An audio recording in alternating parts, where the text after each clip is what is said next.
Life feels magical when you have the right partner beside you. यो भिडियोमा we two husband and wife पहाडको माथिबाट उड्दै प्रकृतिमा घुलमिल गर्दैछौँ. Amid the busy city life, we finally managed to take a break and escape into nature to reconnect, refresh, and rediscover ourselves.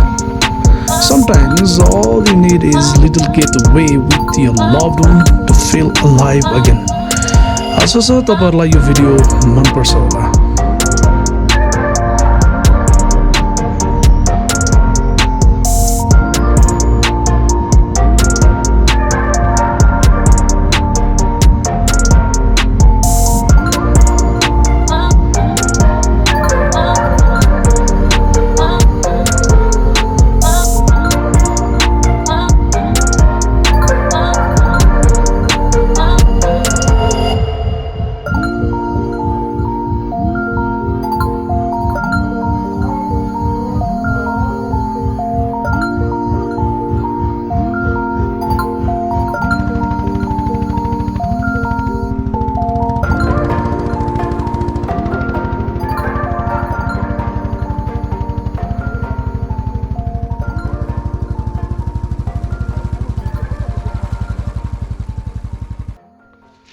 Okay, 2082 4 गते आज हामीहरू यहाँनिर छौँ. Me and my wife we are here. Tinchule डाँडामा छौँ. त्यहाँको होटलमा एकदमै रमाइलो इन्भाइरोमेन्ट छ. I urge every one to come once in a life to have refreshment. एकदम मजा आइरहेको छ. अहिले यहाँनिर मौसम खासै राम्रो नभए पनि चिसो चिसो मौसम छ अनि यसले चाहिँ मनलाई आनन्द दिइरहेको छ. So I can show you the places where we are staying भन्दाखेरि यहाँनिर यस्तो छ. अँध्यारो छ र पनि यो सबै तपाईँले देखिरहनु भएको दिस अल आर रोडोडेन्ड्रन. कति स्पिसियसको यहाँ अलमोस्ट 16 स्पिसियसको चाहिँ छ अरे यहाँनिर. तर यो तिनचुलेमा तपाईँहरू आउनुभयो भने you'll find 28 species of rhododendron here. जयमिसी तपाईहरु सबैजनालाई स्वागत छ नयाँ प्रयासमा. अनि हाम्रो रिता मिस यहाँ रहेछ अलि हेर्दै हुनुहुन्छ आफ्नै अनुहार फोनमा. भिडियो खिच्दै हुनुहुँदो रहेछ. So this is the beautiful place the God has created. So यहाँनिर यो रेड जुस हो, यो पनि गुराँसकै हो. Don't think that it is hard or your wine. तर this one is the juice. अनि यहाँनिर आएर अझै नजिकको भाइब यो लाली गुराँसलाई अझ नजिकबाट निहाल्नुहुन्छ भने यो जुस तपाईँले पिउनुभयो भने you'll find के भन्ने एकदम पिसफुल you'll find पिसफुल महसुस गर्न सक्नुहुन्छ. So this one is very beautiful place. अब हामी एकछिन बस्छौँ, जुस खान्छौँ, चिया भनिरहेको चिया आउँछ. त्यसपछि will go toward this place.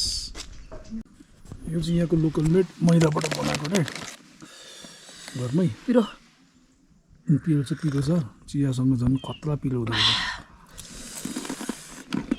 Juice एकदम जग्गा.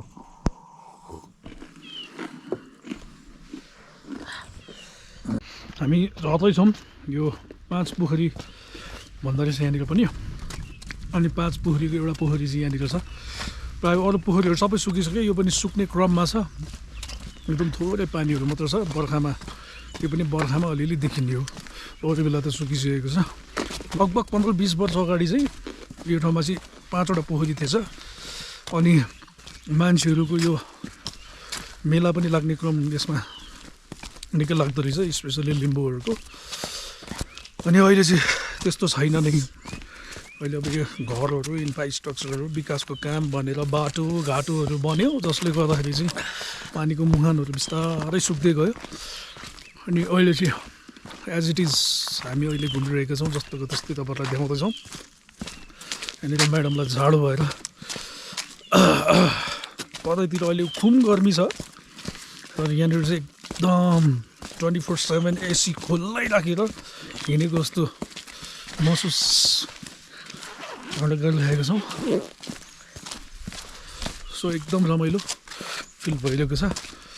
एकदम सबै कुरा सबै ठाउँहरू दामी छ यहाँ अब रुखमा गुराँसहरू फुलिरहेको छ कति ठाउँमा छैन फुलेको ठाउँ त अफकोर्स त्यतिकै दामी छ नफुलेको ठाउँ पनि कम छैन एकदमै रमाइलो सुन्दर छ तपाईँहरू यसो कहिलेको हस्बेन्ड एन्ड वाइफ चाहिँ कति घरमै बस्ने कति फ्यामिलीसँग मात्र टाइम स्पेन्ड गर्ने अथवा कति चाहिँ होइन आफ्नो काममा मात्र व्यस्त रहने you can come here to hang around with your partner स्पाउससँग बसेर सो जीवनलाई अझै नजिकबाट निहाल्न प्रकृतिमा अझ रमाहट गर्नलाई you can come here so यहाँनिर चाहिँ लाली गुराँस छ जानुहोस् त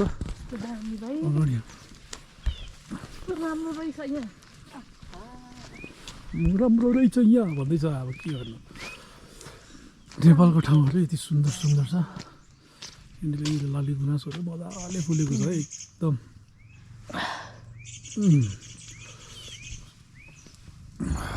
यो रुख पुरै लाली गुराँसले भरिएको रुख हो यो सबै लाली गुराँसको रुख हो तर कति ठाउँमा फलेको छ कति ठाउँ फलेको छ पिङ्क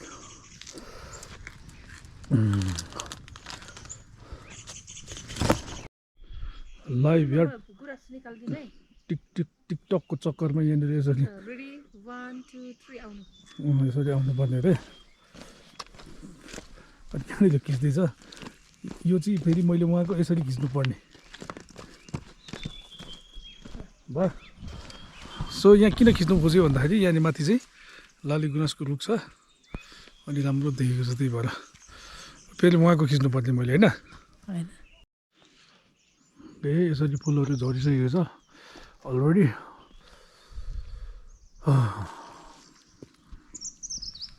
भयो अनि यसबाट बनाइदिन्छ फोनबाट यो चाहिँ पिङ्क स्पेसियसको रोडोडाइनन छ यसमा चाहिँ यो रुखमा चाहिँ नट टोटल्ली रेड पिङ्क अनि सी इज कलेक्टिङ फ्लावर माथि आकाशमा फालेर ब्युटिफुल सिनारी झिक्नको लागि भयो कस्तो आउँछ हेरौँ त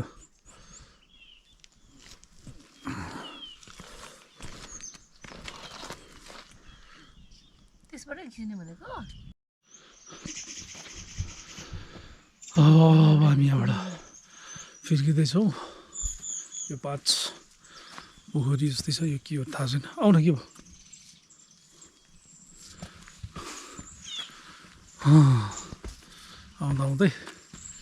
आउँदा आउँदै जाँदा जाँदै थाकियो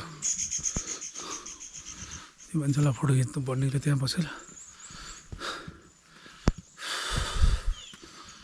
बाटो राम्रो बनेको छ देख्न सक्नुहुन्छ तपाईँहरूले बाटो चाहिँ एकदम मजाको छ आज चाहिँ हामी 2 जना मात्रै छौँ न्यु इयरमा चाहिँ यहाँ एकदम नेपाली न्यु इयरमा चाहिँ खचाखच भएको ठाउँ पनि थिएन फोटो खिच्नलाई तर if you want have a quality time with your partner भने चाहिँ यस्तै समयमा आएको राम्रो नो डिस्टर्बेन्स के भनेको तिमीले सो ड्रोनको विङ्स बिग्रेर अघि मैले सेटअप गरिसकेको थिएँ घरमा नै अब यो यसलाई उडाउने हो यहाँनिर अनि यहाँनिर मैले देखाउनु खोजेको कुरा चाहिँ के छ भन्दाखेरि यो एकदम सुन्दर ठाउँ छ सुन्दर प्लेस तर पनि यहाँ मान्छेहरूले चाहिँ के गरेको छ भन्दाखेरि धेरै फुलहरू फालेको छ what human beings they did in this beautiful scenario beautiful place भन्ने कुराहरू चाहिँ I just want to show through this drone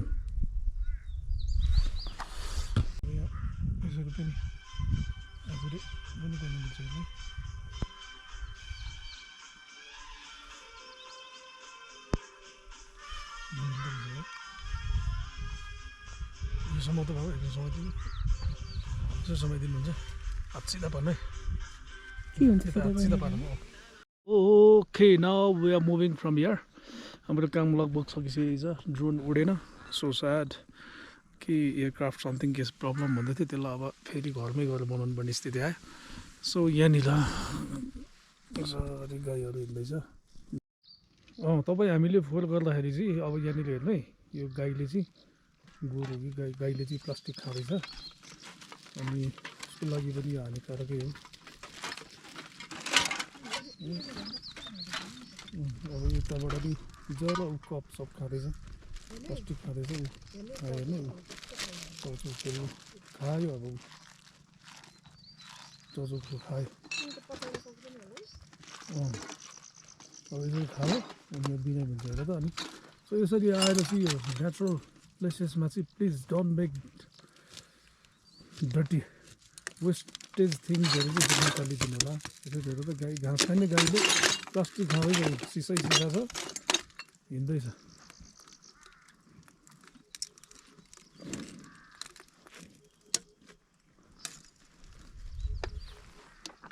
so we need to be aware. तपाईँहरूलाई यही जानकारी गराउन चाहन्छु म। प्लिज आउनुहोस्, घुम्नुहोस्, रमाइलो गर्नुहोस्, इन्जोय गर्नुहोस्, तर प्लिज यस्तो नेचुरल ब्युटिफुल प्लेसेसहरूमा चाहिँ फोहोरहरू नफालिदिनु होला, जसले गर्दाखेरि चाहिँ यहाँको एनिमल क्रिएचर्सहरूलाई पनि त्यसले इन्डाइरेक्टली डाइरेक्टली रूपमा चाहिँ हानि नोक्सानी गरिरहेको हुन्छ। अनि पछि हामी आउँदाखेरि पनि यो ठाउँ चाहिँ राम्रो हुँदैन। सो आफ्नो भावी सन्ततिको लागि, कमिङ नेक्स्ट जेनेरेसनहरूको लागि चाहिँ if you want to keep this place safe, आफ्नो सन्ततिहरूलाई देखाउन चाहनुहुन्छ भने please I just want to request to every one, those who wants to travel, those who loves to travel, please आफूले गरेको फोहोर मैला चाहिँ आफूले नै सफा गरिदिनु होला। धन्यवाद। So we are in yak hotel. एकदम भोक लागेर आएको, तर स्याडली के भन्नु पऱ्यो भन्दाखेरि यहाँनिर पोक थुप्रा मगाएको सबै यस्तो रहेछ। भाइ यो पोर्क त के हो यार, भुत्लै भुत्ला मात्रै छ त। खानु खोजेको सबै यस्तो मात्रै छ त हौ पोर्कमा त भाइ। मासु त अहिले यस्तै छ बरु मासु नहालेको अन्त नहालेको भए हुन्थ्यो। यो त सबै खानु खोजेको त्यस्तो छैन रहेछ है। सब यस्तो भुत्ला त खानु हुँदैन नि यस्तो त। भेजै खानुपर्ने रहेछ यार बरु। हेर्नु न होइन एउटा दुइटा मात्र होइन नि, आमा हेर त यहाँ कतिवटा छ, सबै क्या मासु भन्दा पनि मासु त छैन भन्दा नि भयो। तर भेज मात्र खाँदा हुन्थ्यो हामीले यार। यो लगेर भेज ल्याउनु त मिल्दैन होला। अब मिल्दैन। ठिकै छ। एनिवे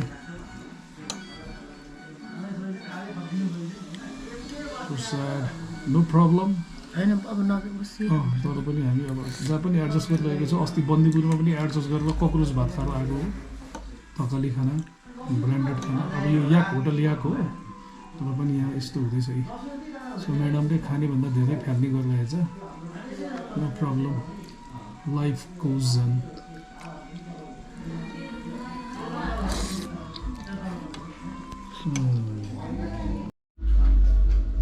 सो फाइनली हाम्रो मोमो पनि आएको छ।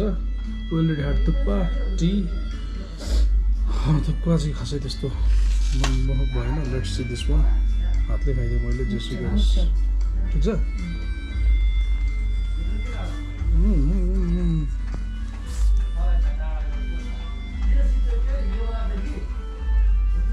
नेपालीहरूको जहाँ गए पनि मोमो चाउमिन, मोमो ठिक छ है। ल आजको हाम्रो भिजिट फ्रुटफुल भयो, टाइम स्पेन्ड एकदम राम्रो भयो। सो अब हामी यहाँबाट हान्ने नै छौँ बागलीबासतिर। अलमोस्ट 35-40 अलमोस्ट 45 किलोमिटर जति होला यहाँबाट। I don't know, I will check and I will update that.